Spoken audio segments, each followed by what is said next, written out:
How can a single, impulsive kiss at a New Year's party lead to the end of a marriage? What happens when the person you thought you controlled hands you divorce papers, right in front of everyone? This is how my husband's calm silence became the loudest answer of all. The champagne bubbles tickled my throat as I watched my husband Jonah check his phone for the third time in 10 minutes. Our anniversary dinner at Meridian's, the city's most exclusive restaurant, was supposed to be romantic. Instead, he sat across from me like a stranger, methodically cutting his steak while I rambled about my day coordinating the non-profit's holiday gala. "Are you even listening to me?" I asked, swirling the Dom Pérignon in my glass. The golden liquid caught the candlelight, much like how I hoped to catch his attention. Jonah looked up from his plate, his brown eyes tired behind wire-rimmed glasses. "Sorry, Vera. Long day with the calculus exams. What were you saying about the donor event?" Before I could answer, a familiar voice interrupted us. Well, if it isn't the power couple of the arts district." Felix Moran appeared beside our table, devastatingly handsome in his tailored navy suit. His dark hair was perfectly tousled, and that crooked smile that made half the women at our non-profit swoon was directed straight at me. "Felix," I said, feeling a flutter in my stomach that I hadn't felt in months. "What are you doing here?"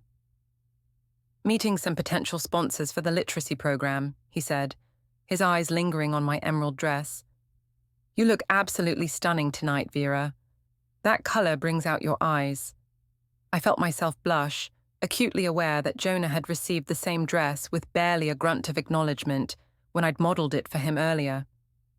"Thank you," I said, touching the necklace at my throat. "It's our anniversary, actually." "Congratulations," Felix said to Jonah, though his gaze never left me. 8 years, right? You're a lucky man." Jonah nodded curtly and returned to his meal. The silence stretched uncomfortably until Felix cleared his throat. "Mind if I steal your wife for a quick toast? The bar has that vintage champagne you mentioned wanting to try, Vera." I glanced at Jonah, who was already pulling out his phone again. "Go ahead," he said without looking up. "I need to return some emails anyway." At the bar, Felix ordered us each a glass of Cristal. "To the most beautiful woman in the room," he said, raising his glass. "Felix, stop," I laughed, but I didn't pull away when his hand brushed mine as we clinked glasses. "I'm serious, Vera. You deserve someone who notices you, who appreciates how incredible you are." His voice dropped lower. "Someone who doesn't ignore you on your anniversary." The champagne made everything feel warm and fuzzy. When Felix leaned closer, I could smell his cologne, something expensive and intoxicating. "You know what your problem is?" he whispered. "What?" I breathed. "You're too good for him." Before I knew what was happening, his lips were on mine. It was brief, barely 3 seconds, but it sent electricity through my entire body. When we broke apart, I saw Nate Collins, our mutual friend and social media coordinator, grinning at us from across the bar, his phone pointed in our direction. "Nate!" I called out, but he just winked and disappeared into the crowd. My heart was racing as Felix and I returned to the table. Jonah was still staring at his phone, completely oblivious to what had just happened. "Everything okay?" he asked absently. "Perfect," I said, sliding back into my seat. The taste of Felix's lips still lingered, and I felt more alive than I had in years. Later that night, as Jonah brushed his teeth with mechanical precision, I stared at my reflection in our bedroom mirror. My cheeks were still flushed, my eyes bright with excitement I hadn't felt since our early dating days. "Did you have a good time tonight?" Jonah asked, emerging from the bathroom in his striped pajamas. "It was nice," I said carefully, "though you seemed distracted." He sighed, sitting on his side of the bed. "I'm sorry. The school board is implementing new testing standards, and I've been stressed about adapting the curriculum. It's always something with you, isn't it?" The words came out sharper than I intended. "When was the last time you really looked at me, Jonah? When did you last tell me I was beautiful?" Before we dive deeper into this story, I have one small request. Please subscribe, drop a like, comment, and hit that hype button to boost this channel so more people can discover these incredible stories." He blinked, clearly caught off guard. I think you're beautiful, Vera." "Do I?" Because Felix noticed my dress tonight. He complimented my eyes. He made me feel like a woman instead of just your roommate who shares parenting duties. Jonah's face hardened slightly. Felix was just being polite. Was he? Or maybe he sees something in me that you've forgotten exists. What's that supposed to mean? I turned away, pulling my earrings off with more force than necessary. Nothing.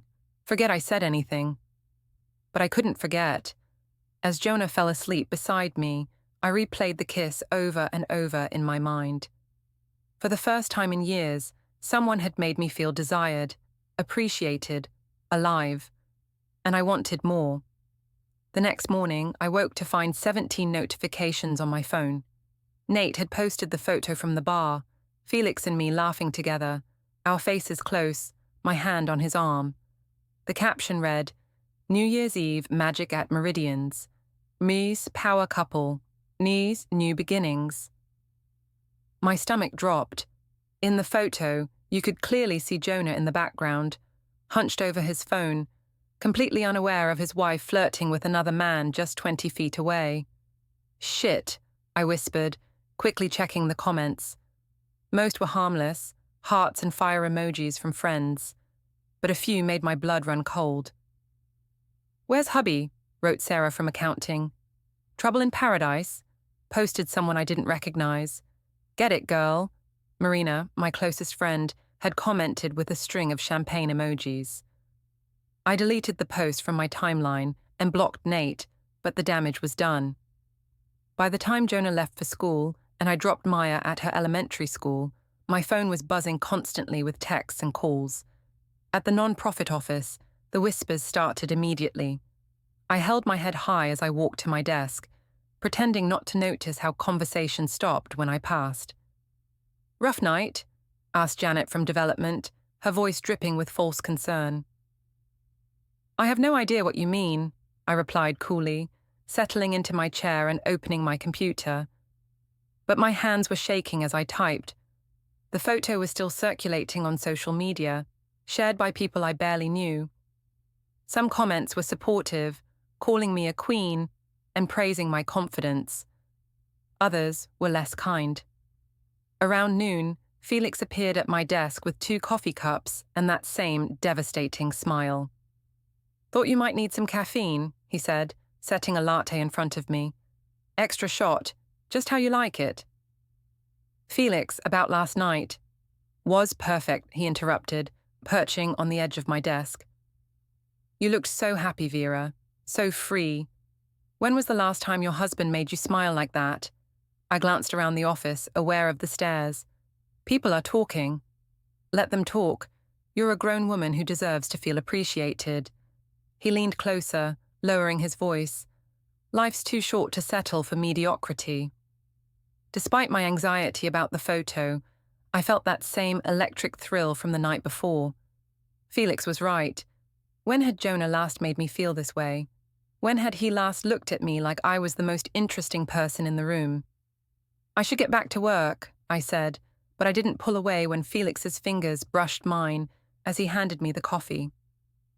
"Think about what I said," he murmured. "You deserve so much more than what you're settling for." That evening, I arrived home to find Jonah in his study, surrounded by papers and file folders. He looked up when I entered, his expression unreadable.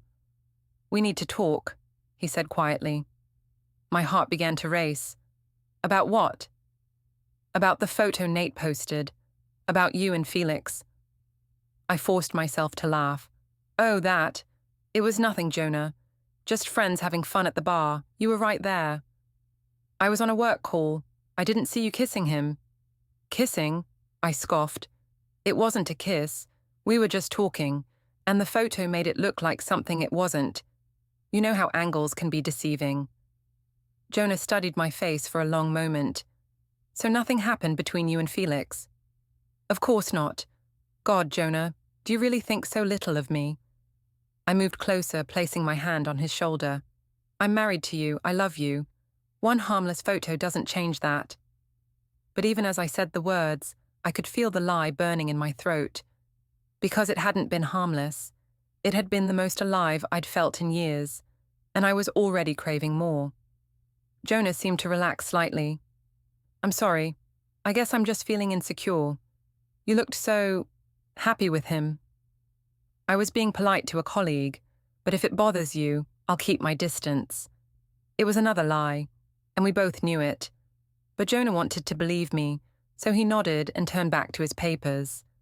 That night, as he slept beside me, I stared at the ceiling and wondered when my marriage had become something I needed to escape from. When had Jonah become a stranger who shared my bed but not my dreams? And why did Felix's kiss feel more real than 8 years of marriage vows? The video changed everything. I discovered it Tuesday morning while drinking my coffee and scrolling through social media. Someone had filmed Felix and me at the bar from a different angle, one that clearly showed his lips touching mine. The caption read, "Caught. Local non-profit coordinator cheats on husband at anniversary dinner. Just scandal and Esser busted." The video had been shared over 300 times overnight. My phone was exploding with notifications, and I felt sick to my stomach as I read comment after comment dissecting my marriage, my character, my entire life. "What a slut," wrote someone named Jennifer, mum of the 3. "Poor husband, he deserves better," posted another user. "Get it, queen, life's too short," countered a supporter. The responses were split down the middle, half condemning me as an adulteress, half celebrating my liberation from what they assumed was an unhappy marriage. I was still staring at my phone in shock when Jonah walked into the kitchen, already dressed for school, in his usual khakis and button-down shirt. "Morning," he said, pouring himself coffee. "You're up early." I quickly closed the app and forced a smile. "Couldn't sleep. Big day at work." He nodded absently, checking his own phone. I held my breath, waiting for him to discover the video, but he just scrolled through his emails and weather app like always. "I'll pick up Maya from school today," he said, grabbing his lunch from the fridge. "I know you have that donor meeting." "Thanks," I managed, my voice sounding strange to my own ears. After he left, I called in sick to work and spent the morning trying to get the video removed from various platforms. But it was like trying to stop a wildfire with a garden hose. Every time I reported one post, 3 more appeared. By noon, I was a trending topic on local social media. The non-profit's main number was apparently ringing off the hook with people asking about my affair. My boss, Patricia, left 2 voicemails asking me to call her immediately. I was pacing around my living room, trying to figure out how to control the narrative, when my phone rang. Marina's name flashed on the screen. "Girl, you are everywhere today," she said without preamble. "I've seen that video like 50 times. Felix is hot, I'll give you that." "Marina, it's not what it looks like." "Bullshit. I've been your friend for 6 years. I know what you look like when you're happy, and that video, that's the happiest I've seen you since Maya was born." I sank onto my couch, suddenly exhausted. It was just a kiss, a stupid, impulsive kiss. Was it, though? Because the way you're glowing in that video tells a different story. I'm not glowing. I'm drunk on champagne. "Vera, honey, when was the last time Jonah made you feel anything? And I mean anything. Excitement, desire, even anger. You've been sleepwalking through that marriage for years." Her words hit too close to home. "That's not true." "Isn't it? You complain about him constantly. He ignores you, takes you for granted, treats you like a roommate instead of a wife. Maybe this Felix thing is exactly what you needed." "I'm married, Marina. I have a daughter." "You're also 34 years old and gorgeous. You deserve to feel wanted." After we hung up, I stared at my reflection in the hallway mirror. Was Marina right? Had I been settling for a mediocre marriage just because it was comfortable?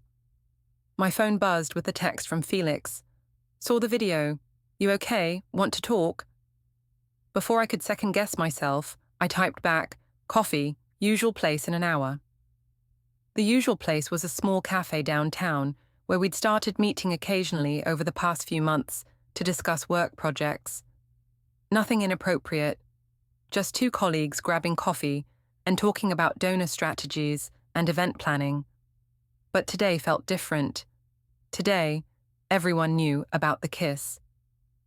Felix was already waiting when I arrived, looking devastatingly handsome in a charcoal sweater that brought out his dark eyes. He stood when he saw me, pulling out my chair like a gentleman. "You look beautiful," he said softly, "even with everything that's happening." "I look like hell," I replied, but I felt myself blushing. "Never." He reached across the table and took my hand. "I'm sorry about the video. I never meant for you to get hurt." "Are you sorry about the kiss?" He was quiet for a moment, his thumb tracing circles on my palm. "No, I'm not sorry about that." My heart skipped. "Felix, I meant what I said at the restaurant. You deserve better than someone who ignores you. You deserve to be cherished, appreciated, desired. I have a family. Do you? Or do you have a roommate and a parenting partner?" His grip on my hand tightened. "When was the last time Jonah surprised you? When did he last bring you flowers just because? When did he last look at you the way I'm looking at you right now?" I couldn't answer because he was right. Jonah and I had fallen into a routine so predictable it was suffocating. Work, dinner, homework help, television, bed. Repeat indefinitely. "This is crazy," I whispered. "Maybe. But maybe crazy is exactly what you need." When I got home that evening, Jonah was helping Maya with her math homework at the kitchen table. They looked up when I walked in, and I was struck by how much they resembled each other. The same serious brown eyes, the same methodical way of approaching problems. "Mommy," Maya jumped up and hugged me. "Daddy said you weren't feeling good today." "Just a little headache, sweetheart. How was school?" "Good. We learned about fractions. Daddy's helping me with the homework." I glanced at Jonah, who was watching me with an expression I couldn't read. "Feeling better?" he asked. "Much thanks." But as I started dinner, I could feel his eyes on me. When Maya went to her room to play, he approached me at the stove. "Patricia called the house," he said quietly. "She said there's been some kind of social media situation involving you and a coworker." My hand stilled on the wooden spoon. "What did you tell her?" "That I'd have you call her back." "Vera, what's going on?" I turned to face him, my mind racing. I could tell him the truth. About the video, about Felix, about how empty I felt in our marriage. Or I could try to minimize it, make it seem like nothing. "Someone took a photo of Felix and me talking at the restaurant and posted it online," I said carefully. "People are making it into something it's not." "What kind of something?" "They're saying we were involved, romantically." Jonah's face went very still. "And were you?" "Of course not. It's just gossip and rumors. You know how people love drama." "Can I see the photo?" "I don't think that's a good idea. It's been taken out of context, and it'll just upset you for no reason." "Vera, if there's nothing to hide, why can't I see it?" I felt trapped. "Because I know you, Jonah. You'll analyze every pixel and convince yourself something happened when it didn't. You'll make this into a bigger deal than it is." He studied my face for a long moment. "So there's nothing going on between you and Felix?" "Nothing." It was getting easier to lie. Maybe that should have scared me more than it did. That night, I lay awake listening to Jonah's steady breathing and thinking about Felix's hands, Felix's smile, Felix's words about what I deserved. My marriage felt like a cage I'd locked myself into, and for the first time, I was starting to wonder if I had the courage to find the key. The next morning brought a new crisis. Patricia called me into her office first thing, her usually warm demeanor replaced by professional concern. "Vera, I need to ask you directly, are you having an affair with Felix Moran?" "No," I said firmly. "We're friends and colleagues, nothing more." Because HR has received several calls about a video circulating online that suggests otherwise. It's gossip, Patricia, a photo taken out of context and blown out of proportion. She leaned back in her chair, studying me. The board is concerned about the non-profit's reputation. We can't afford to be associated with scandal. I understand, but I can't control what people post on social media or how they interpret innocent interactions. I'm going to need you to maintain professional boundaries with Felix. No more coffee meetings, no more one-on-one interactions, unless absolutely necessary for work. I felt a surge of anger. Are you seriously punishing me for rumors? I'm protecting the organization, and I'm protecting you. These things have a way of spiraling out of control. As I left her office, I felt like everyone was staring at me. The whispers followed me down the hallway, and I held my head high, even as my cheeks burned with embarrassment and rage. Felix found me in the supply closet an hour later, tears of frustration streaming down my face. "Hey," he said softly, closing the door behind him. "I heard about Patricia. This is insane. We're being treated like criminals for having coffee together." "I know, but maybe this is the universe telling us something." "Like what?" He stepped closer, close enough that I could smell his cologne. "Like maybe it's time to stop pretending we're just friends." "Felix, I can't stop thinking about you, Vera, about that kiss, about how you felt in my arms. I know you feel it too." He was right. I did feel it. The electricity, the connection, the sense that I was finally waking up after years of sleepwalking. "This is complicated," I whispered. "The best things usually are." When he kissed me again, there in the supply closet, surrounded by boxes of copy paper and printer ink, I kissed him back. And for the first time in years, I felt truly alive. The rooftop donor event was supposed to be my chance to prove that I could rise above the gossip and focus on my work. Instead, it became the night everything fell apart. I'd spent extra time getting ready, choosing a black cocktail dress that hugged my curves and made me feel powerful. If people were going to stare and whisper, I wanted to give them something worth looking at. Jonah had offered to come as my +1, but I'd declined, claiming it was a work function and would be boring for him. The truth was, I didn't want him there watching my every interaction, analyzing my every smile. The event was held on the rooftop of the Meridian Hotel, the same building where Jonah and I had our anniversary dinner just 2 weeks earlier. The irony wasn't lost on me as I stepped out of the elevator in my heels and walked toward the sounds of conversation and clinking glasses. "Vera," Patricia waved me over to a group of potential donors. "I want you to meet the Hendersons. They're interested in funding our literacy program." I slipped into work mode, charming the wealthy couple with stories about the children we served and the impact their donation could make. It felt good to be professional, competent, valued for my skills rather than gossiped about for my personal life. But then Felix appeared beside me, devastating in a tailored navy suit, and I felt that familiar flutter in my stomach. "Mr. and Mrs. Henderson," he said smoothly, "I hope Vera has told you about our summer reading initiative. The results have been remarkable."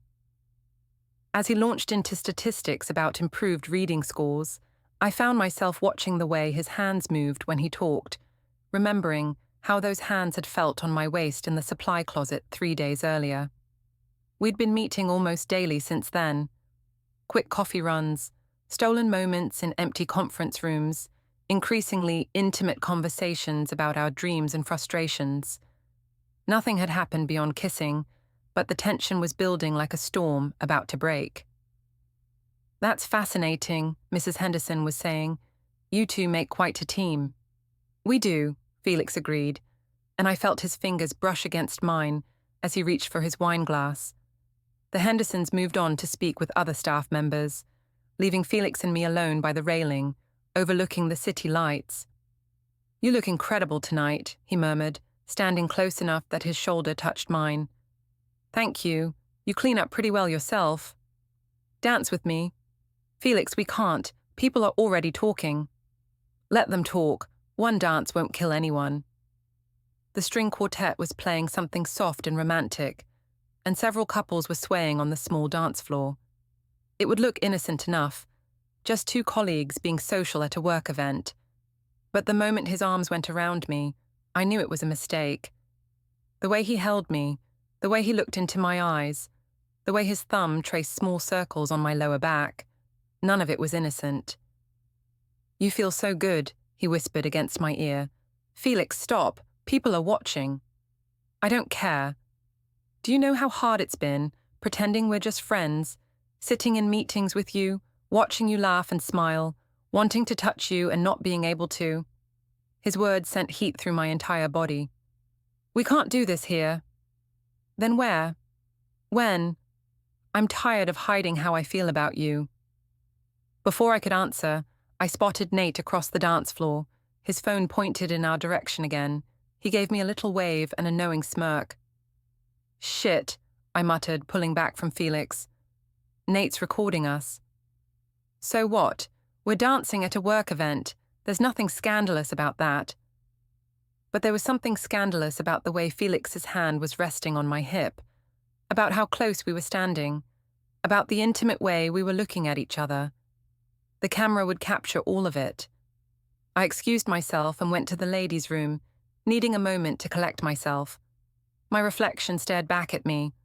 Flushed cheeks, bright eyes, lips slightly parted. I looked like a woman in love, and that terrified me.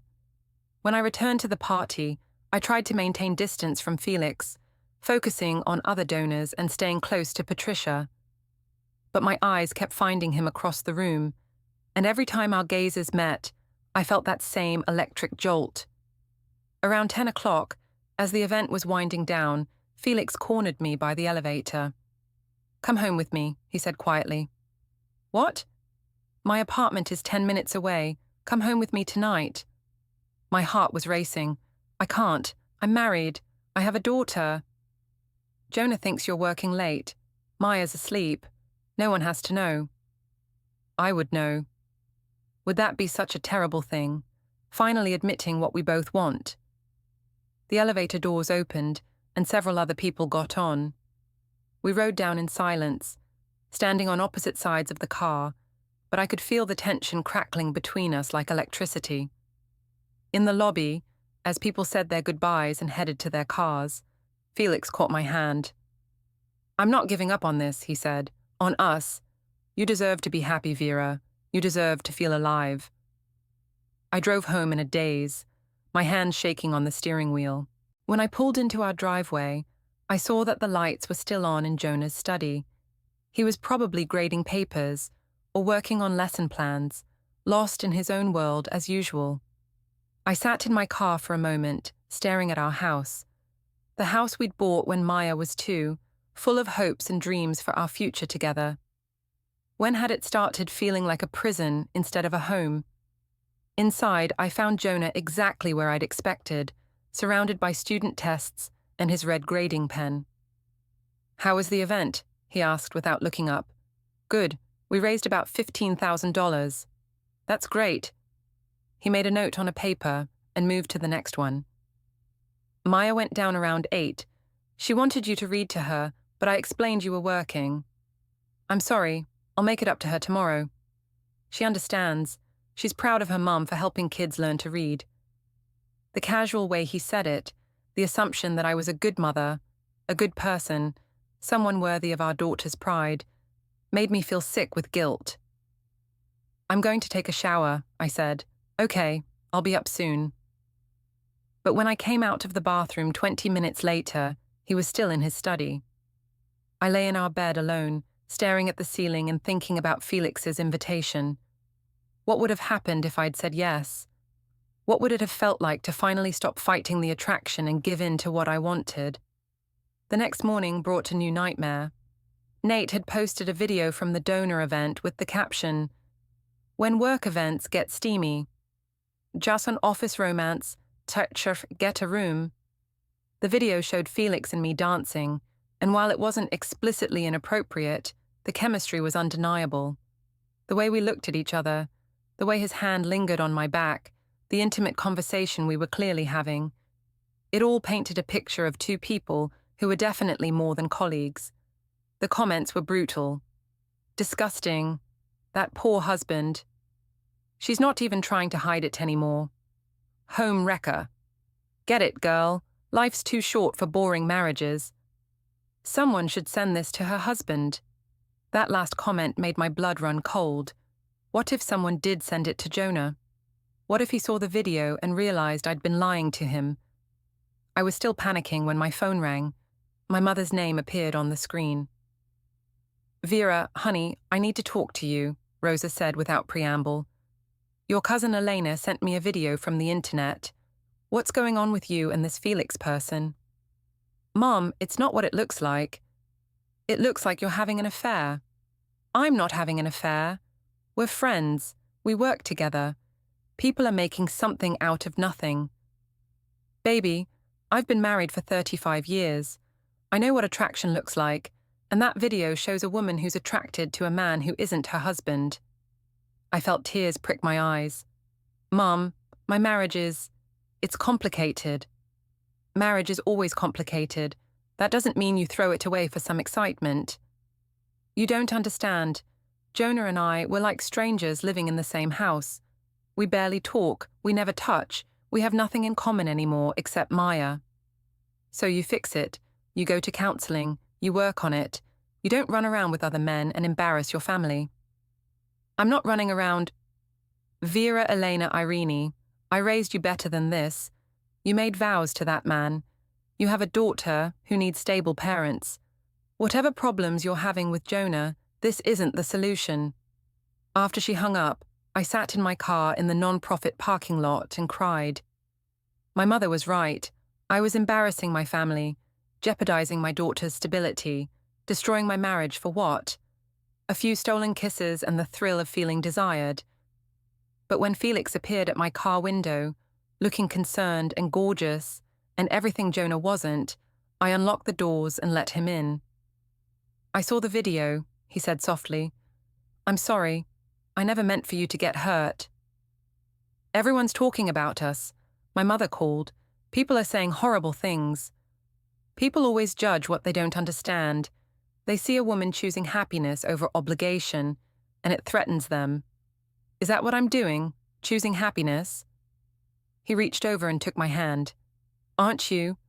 When you're with me, don't you feel more like yourself than you have in years?" He was right, and that's what scared me most of all. With Felix, I felt beautiful, interesting, alive. With Jonah, I felt invisible, taken for granted, forgotten. "I can't keep doing this," I whispered. "Then don't. Stop fighting what you feel. Stop pretending you're happy in a marriage that's slowly killing your spirit. It's not that simple. It could be. We could be together, really together. You could file for divorce, start over, build a life with someone who actually sees you." The word divorce hung in the air between us like a loaded gun. I'd thought it, of course, late at night when Jonah snored beside me, and I felt more alone than I ever had when I was actually single. But hearing Felix say it out loud made it real, possible, terrifying. "I need time to think," I said. "Of course, but don't think too long. Life's too short to waste on the wrong person." That night, I watched Jonah help Maya with her science project. The two of them bent over her textbook with matching expressions of concentration. They were so similar, methodical, patient, content with quiet routines and simple pleasures. When had I become someone who needed more than that? When had I become the kind of woman who could betray her family for the thrill of feeling desired? But as I lay in bed that night, listening to Jonah's steady breathing and thinking about Felix's hands and Felix's words and Felix's promises of a different life, I realized I was already too far gone to turn back. The only question now was how much damage I was willing to cause to get what I wanted. The confrontation I'd been dreading finally came at my father-in-law's birthday dinner. Jonah's entire family had gathered at Romano's, the Italian restaurant where we'd celebrated every major milestone for the past 8 years. the same red-checkered tablecloths, the same smell of garlic and basil, the same sense of belonging I'd once cherished and now felt suffocated by. I'd hoped the video situation would blow over, that people would find new gossip to obsess over. Instead, it seemed to be gaining momentum. 3 different people had sent it to various family members, and I could feel the judgment radiating from Jonah's relatives like heat from a furnace. Lydia, Jonah's aunt, barely acknowledged me when we arrived. She'd always been protective of him, ever since his parents died in a car accident when he was in college. Tonight, her disapproval was practically visible. "Vera," she said coolly when I leaned in to kiss her cheek, "how nice that you could join us." The emphasis on "you" made it clear she'd heard about the videos. I forced a smile and took my seat between Jonah and Maya, who was excitedly telling her grandfather about her latest art project. "We learned about Van Gogh," Maya was saying, her small hands gesturing enthusiastically. "He painted sunflowers and cut off his ear because he was sad." "That's fascinating, sweetheart," Jonah's father replied, his warm smile a stark contrast to Lydia's cold stare. For the first hour, I managed to keep up the pretense of normalcy. I laughed at the right moments, asked about everyone's jobs and health, complimented the food, but I could feel the tension building, especially when Nate arrived with his girlfriend. "Sorry we're late," Nate called out, sliding into the empty chairs across from us. "Traffic was insane." He gave me a knowing look that made my stomach clench. As the evening progressed, I noticed him showing something on his phone to Lydia, whose expression grew increasingly stormy. The explosion came during dessert. "So, Vera," Lydia said loudly enough for the entire table to hear, "I understand you've been making quite a name for yourself on social media lately." The conversation stopped. Maya looked up from her tiramisu, confused by the sudden tension. "I'm not sure what you mean," I replied carefully. "Oh, I think you do. Dancing with your coworker, kissing him at restaurants, making a spectacle of yourself while my nephew sits at home taking care of your daughter." "Aunt Lydia," Jonah said quietly, "this isn't the place." "Isn't it? When is the place, Jonah? When she's moved in with this Felix person? When she's destroyed your family completely?" I felt my cheeks burn with embarrassment and anger. "You don't know what you're talking about." "Don't I?"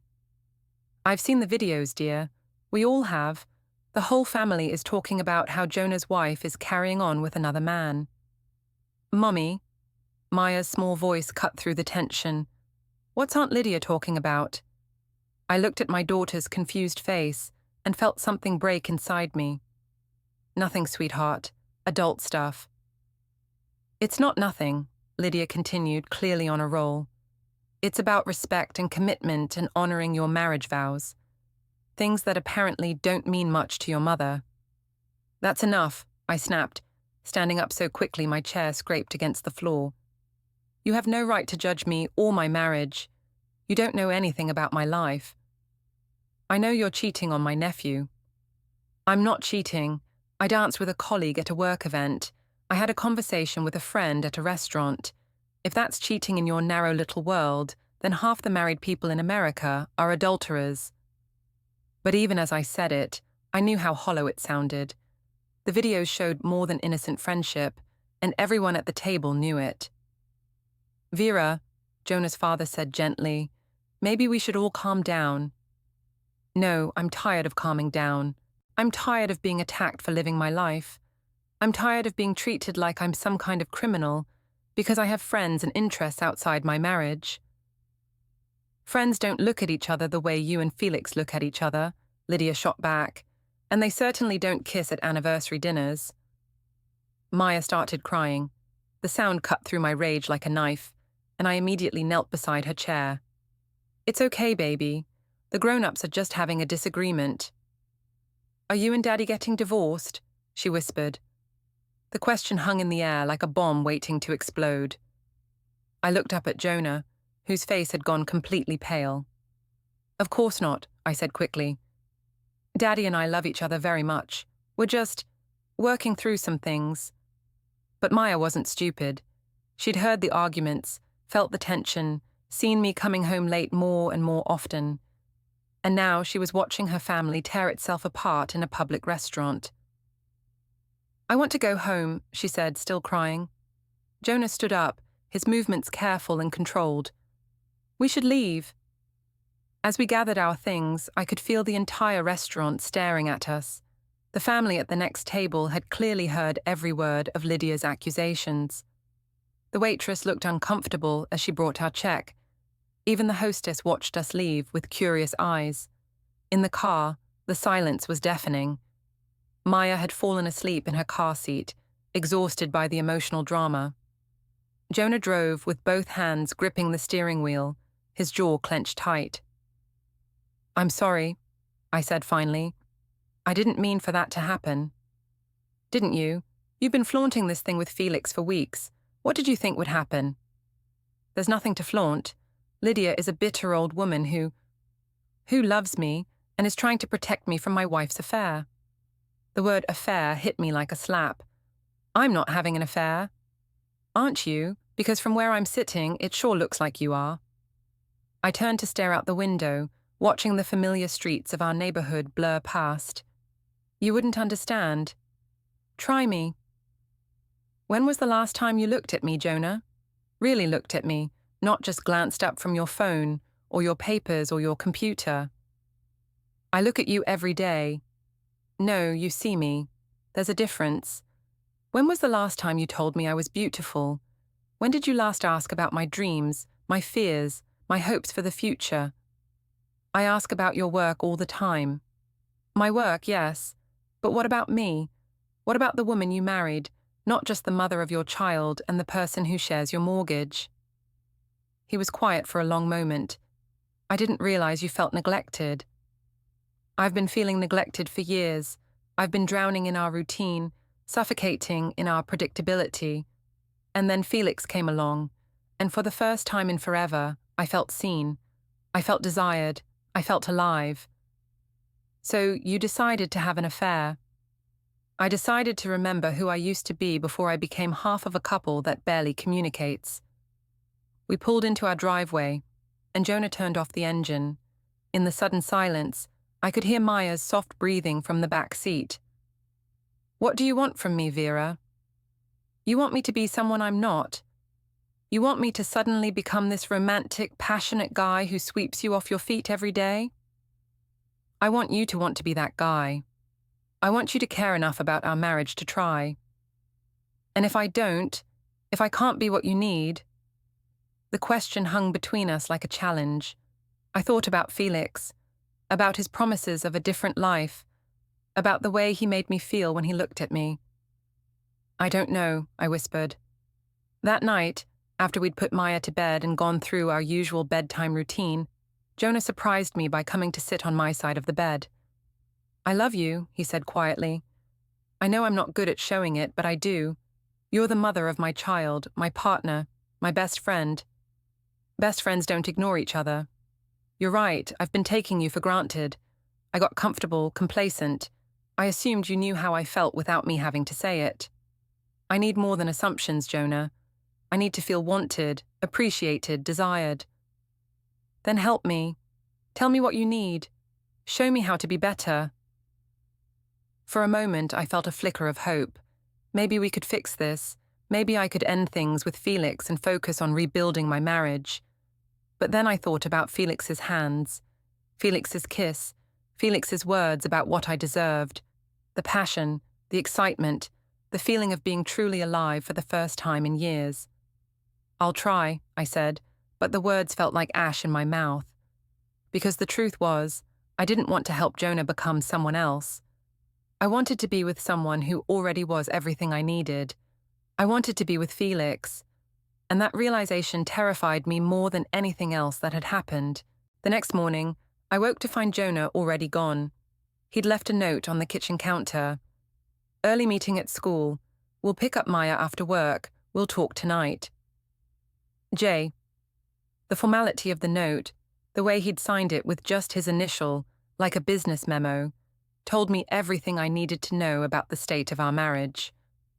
I was still staring at it when my phone buzzed with a text from Felix. "Missed you last night. Coffee today?" I should have said no. I should have deleted his number, blocked him on social media, requested a transfer to a different department. I should have done everything possible to save my marriage. Instead, I texted back, "Yes, usual place in an hour," because I was already too far gone to save anything, including myself. The next 3 weeks passed in a strange, suspended kind of tension. On the surface, Jonah and I were trying to repair our marriage. He brought me flowers twice, complimented my dress before the monthly board meeting, even suggested we go out for dinner, just the two of us. But underneath the polite attempts at reconciliation, I could feel him watching me, studying my face when I checked my phone, noting when I came home late, asking casual questions about my day that felt more like interrogations. "How was the literacy meeting?" he'd ask over dinner. "Good. We're planning the summer reading program." "Was Felix there?" "It's a literacy committee meeting, Jonah. Of course he was there." "I'm just asking." But his tone suggested he was doing more than just asking.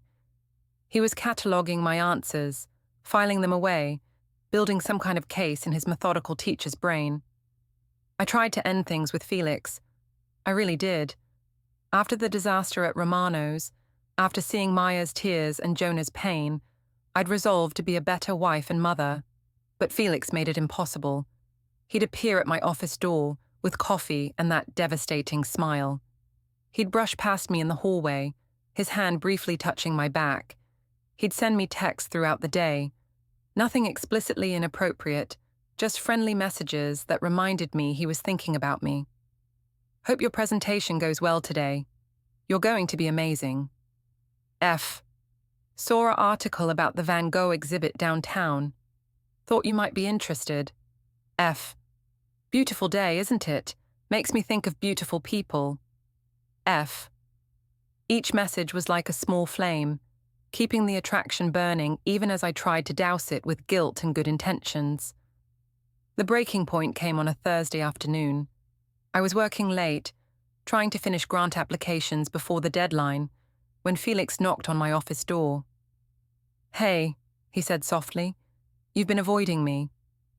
"I haven't been avoiding you, I've been busy." He closed the door behind him and sat in the chair across from my desk. "Vera, what happened at your family dinner? You've been different since then." "Nothing happened, just family drama." "Was it about us?" I looked up from my computer, meeting his concerned gaze. "There is no us, Felix. There can't be." "Why? Because your husband's family doesn't approve? Because some bitter old woman thinks she has the right to judge how you live your life? Because I'm married, because I have a daughter, because this is wrong." He leaned forward, his voice dropping to that intimate tone that always made my pulse race. "Is it wrong to want to be happy? Is it wrong to want to feel alive?" "Yes, if it means destroying my family." "What family? You told me yourself that you and Jonah are like strangers. When was the last time he made you laugh? When did he last make you feel beautiful, desired, cherished?" I couldn't answer because he was right. Jonah's recent efforts felt forced, obligatory, like he was checking items off a list rather than genuinely trying to reconnect with me. "That's what I thought," Felix said. "You deserve so much more than duty and obligation. You deserve passion, excitement, love." "I should go home." "Should you? Or do you want to come to my apartment? We could order takeout, talk without worrying about who's watching or listening. Just be ourselves for a few hours." The temptation was overwhelming. I was tired of pretending, tired of feeling guilty for wanting something more than the life I'd settled for. "Okay," I whispered, "but just to talk." Felix's apartment was everything Jonah's and mine wasn't. Modern, stylish, filled with art and books and interesting objects from his travels. Jazz music played softly in the background, and he'd opened a bottle of wine that probably cost more than our monthly grocery budget. "This is beautiful," I said, admiring a painting of the Tuscan countryside. "I bought it in Florence last year. reminded me of a poem about finding beauty in unexpected places. We talked for hours about art, literature, travel, dreams.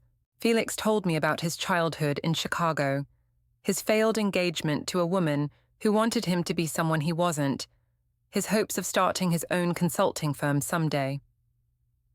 "What about you?" he asked as we sat on his couch, the wine making everything feel warm and possible. "What did you want to be when you were little?" "A writer," I admitted. "I wanted to write novels, travel the world, live this big, adventurous life." "What happened?" "I met Jonah in college. He was stable, reliable, everything my mother said I should want in a husband. We got married right after graduation, had Maya a few years later, and somehow I woke up one day and realized I was living someone else's life." "It's not too late, you know. You're 34, not 94. You could still write that novel, take those trips, live that adventurous life. Not without destroying everything I've built. Maybe what you've built isn't worth preserving." When he kissed me this time, I didn't pull away. When his hands tangled in my hair, I kissed him back. When he whispered that he was falling in love with me, I felt something inside me break open like a dam. "I should go," I said, but I made no move to leave. "Stay," he murmured against my neck, "just a little longer." I stayed until almost midnight, losing myself in his kisses and his touch, and the intoxicating feeling of being wanted so desperately. We didn't sleep together. I wasn't ready to cross that final line, but we came close enough that I knew I was in serious trouble. When I finally got home, the house was dark. Jonah was asleep, and I slipped into bed beside him, feeling like a stranger in my own life. The next morning, he was already in his study when I woke up, surrounded by papers and files. But these weren't student assignments or lesson plans. They were bank statements, insurance documents, legal papers. "What's all this?" I asked, bringing him coffee. "Just organizing some financial stuff," he said without looking up, "making sure everything's in order." "In order for what?" "Nothing specific, just good to keep records updated." But something about his tone made me uneasy. Jonah was many things, but disorganized wasn't one of them. Our financial records were always meticulously maintained. Why the sudden need to reorganize everything? I pushed the thought away and focused on getting Maya ready for school. But throughout the day, I couldn't shake the feeling that something had shifted, that Jonah was planning something he wasn't telling me about. That evening, as I helped Maya with her homework, I noticed her drawing a picture of our family. But in her crayon rendering, Jonah's figure was noticeably smaller than usual, almost like he was fading away. "Why is Daddy so little in your picture?" I asked. Maya shrugged, not looking up from her coloring. "He seems sad lately. Sad people get smaller." Her innocent observation hit me like a punch to the gut. My 7-year-old daughter had noticed what I'd been too selfish to see, that my husband was disappearing, withdrawing into himself as his marriage crumbled around him. That night, I tried to reach out to him. I put on the black nightgown he'd once said was his favorite, brushed my hair until it shone, sprayed on the perfume I'd worn on our wedding night. "Jonah," I said softly, sitting on his side of the bed. He looked up from his book, taking in my appearance with those serious brown eyes. "You look beautiful. I miss you. I miss us. Do you? Or do you miss the idea of us?" "What do you mean?" "I mean, are you here because you want to be with me, or because you feel guilty about wanting to be with someone else?" The question hung between us like a loaded gun. I could have lied, could have told him what he wanted to hear. Instead, I found myself being honest for the first time in weeks. "I don't know," I whispered. He nodded slowly, as if my answer confirmed something he'd already suspected. "I see. Jonah, I'm trying, I really am. But I'm so confused, and I don't know how to fix what's broken between us. Maybe it can't be fixed. Maybe we're just two people who grew apart and don't know how to find their way back to each other." "Are you giving up on us?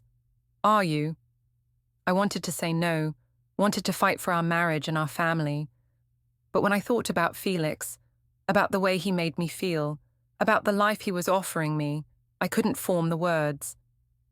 "I need time," I said finally. "Time for what? To decide between your husband and your boyfriend." "He's not my boyfriend." "Isn't he?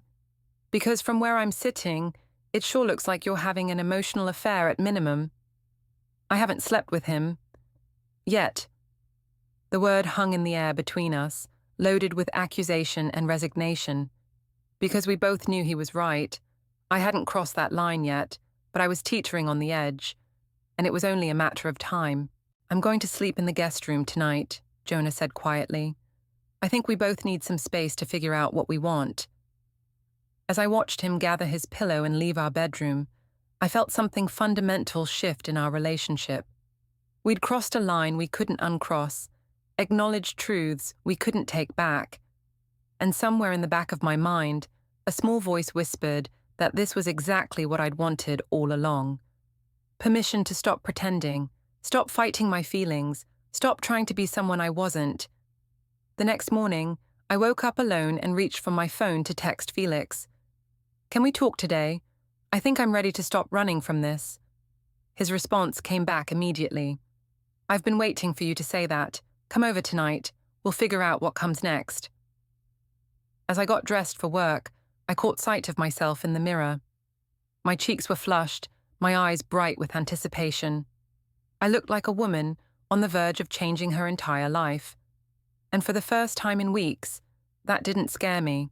It excited me. The courthouse steps were busy that Thursday morning, filled with people coming and going, handling the mundane business of legal life. I'd come to meet Felix for what I thought would be a romantic lunch and photo opportunity, something to show the world that I wasn't ashamed of my feelings, that I was ready to live authentically. I'd dressed carefully in a red dress that Felix had complimented, done my makeup with extra care, even bought new heels for the occasion. In my mind, this was going to be our declaration, the moment we stopped hiding and started building a real future together. Felix was waiting by the fountain, looking handsome in his charcoal suit. When he saw me, his face lit up with that smile that never failed to make my heart skip. "You look incredible," he said, pulling me close for a kiss that I knew would be photographed by someone, somewhere. I didn't care anymore. "I've been thinking about what you said," I told him, "about not being afraid to choose happiness. And I think you're right. I think it's time to stop pretending and start living."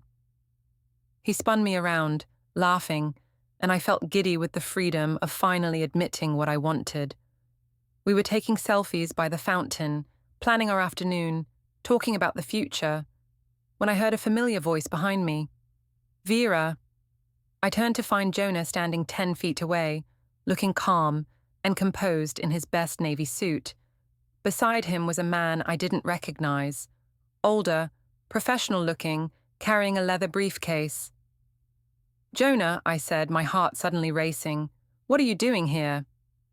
"I could ask you the same thing." His voice was steady, almost conversational. "But I think the answer is pretty obvious." Felix stepped closer to me, his hand finding mine. "Is there a problem here?" Jonah looked at our joined hands, then back at my face. "No problem at all. Actually, this is perfect timing." The man with the briefcase stepped forward. "Vera Elena Irene?" "Yes?" "You're being served." He handed me a thick manila envelope, and I stared at it in confusion. "Served with what?" "Divorce papers," Jonah said quietly, "along with temporary custody orders and financial injunctions." The words hit me like a physical blow. "What?" "You wanted honesty, Vera. You wanted authenticity. Well, here it is." Jonah's voice remained calm, but I could see something hard and final in his eyes. "I'm filing for divorce on grounds of adultery and abandonment." "You can't do this," I said, my voice rising. "We agreed to work on our marriage." "No, you asked for time to decide between your husband and your boyfriend. I decided to make the decision easier for you." People were starting to stare. A woman with a baby carriage slowed down to listen. A group of lawyers on their lunch break had paused their conversation to watch the drama unfold. "Jonah, please," I said, stepping toward him. "Let's talk about this privately." "We're past private conversations. You made this public when you started flaunting your affair all over social media. Now we handle it publicly." Felix finally spoke up. "Look, man, I understand you're upset, but do you?" Jonah turned to face him, and for the first time, I heard real anger in his voice. "Do you understand what it's like to watch your wife fall in love with another man? To see videos of her kissing someone else at your anniversary dinner? To explain to your 7-year-old daughter why mommy doesn't come home some nights?" "I never stayed out all night," I protested. "No? What about last Thursday? You came home at midnight smelling like wine and another man's cologne." My cheeks burned with embarrassment and guilt. Nothing happened. Something happened. Maybe not sex, but something. And honestly, at this point, it doesn't matter what exactly happened. What matters is that you chose him over our family. I didn't choose anything. I was confused. I was trying to figure things out. For 3 months, Vera. You've been figuring things out for 3 months while I documented every late night, every lie, every time you chose to be with him instead of coming home to your daughter. The word documented sent a chill through me. "What do you mean documented?" The process server spoke up. "Mrs. Irene, you'll find copies of all evidence in the divorce filing. Photos, videos, witness statements, financial records showing expenditures on meals and gifts for your paramour, text message logs, and testimony from multiple sources regarding your extramarital relationship." I felt the blood drain from my face. "You've been spying on me?" "I've been protecting myself and my daughter," Jonah corrected. "Everything I documented was either public record or information you freely shared. The photos you posted, the videos others posted, the receipts you left on the kitchen counter, the lies you told that I recorded in a journal my lawyer suggested I keep. This is insane. You can't just decide our marriage is over without talking to me." "I tried talking to you. I tried counseling suggestions. I tried being more romantic. I tried everything I could think of. But you were already gone, weren't Vera? You left our marriage the night you kissed him at Meridian's." Felix, who had been unusually quiet, finally stepped forward. "Maybe we should all calm down and discuss this rationally." Jonah laughed, but there was no humor in it. "Rationally? You want to discuss rationally how you've been pursuing my wife for months? How you convinced her that she deserved better than her family? How you systematically destroyed my marriage?" "I didn't destroy anything that wasn't already broken," Felix shot back. "Maybe not, but you sure as hell made sure it stayed broken." I looked around at the growing crowd of onlookers, at the phones pointed in our direction, at the process server checking his watch impatiently. This was a nightmare. "The custody arrangement is temporary," Jonah continued, his voice returning to that calm, professional tone. "Maya will stay with me during the week and spend weekends with you, supervised by your mother." "Supervised?" I gasped. "You're making it sound like I'm dangerous to my own daughter." "You're not dangerous, but you're not stable right now, and Maya needs stability. She needs her mother. She needs her mother to be present, emotionally and physically. When was the last time you helped her with homework? When did you last read her a bedtime story? When did you last ask about her day without being distracted by your phone?" I couldn't answer because he was right. I'd been so consumed with Felix, with my own needs and desires, that I'd barely been present for my daughter in weeks. "This is temporary," I said desperately, "until we work things out." "There's nothing to work out. I'm done, Vera. I'm done being married to someone who wishes she was somewhere else. I'm done pretending we can fix something you don't want to fix. You don't get to make that decision for both of us." "Actually, I do. Because while you've been playing house with your boyfriend, I've been consulting with lawyers, gathering evidence, and preparing for this moment." The finality in his voice was terrifying. This wasn't angry Jonah or hurt Jonah. This was determined Jonah, the same methodical, thorough man who had planned our wedding, bought our house, and organized every aspect of our life together. "Jonah, please. I know I made mistakes, but we can fix this. I can end things with Felix. We can go to counseling. We can... Can what? Go back to pretending you're happy? Go back to a marriage where you feel trapped and resentful? Go back to being people we don't want to be? I want to be your wife. No, you don't. You want to be my wife. There's a difference. He was right, and we both knew it. Standing there between my husband and my lover, surrounded by strangers and legal documents, and the wreckage of my choices, I finally understood what I'd really wanted all along. I'd wanted to be free. Free from obligation, from routine, from the weight of being responsible for someone else's happiness. I'd wanted to be the person I was with Felix, exciting, desirable, unencumbered by the mundane realities of marriage and motherhood. The papers explain everything, Jonah said, his voice gentle now, almost kind. Division of assets, custody schedule, support arrangements. It's all fair, Vera. I'm not trying to punish you or take anything away from you. I'm just trying to give us both a chance to be happy. What about Maya? Maya will be fine. She'll have 2 parents who love her, even if they can't live together anymore. She'll have stability with me and adventure with you. Maybe that's what she needs. I looked at Felix, who had been uncharacteristically quiet during the entire exchange. His face was pale, his usual confidence shaken. I should go, he said quietly. Felix, wait. No, this is a family matter. You need to handle this. He walked away without looking back, leaving me standing on the courthouse steps with my husband and a stranger, holding divorce papers and feeling more alone than I'd ever felt in my life. I'm sorry, I whispered to Jonah. I'm so sorry for all of it. I know you are, and I'm sorry too. Sorry we couldn't make it work. Sorry Maya has to go through this. Sorry it took so long for both of us to admit the truth. What truth?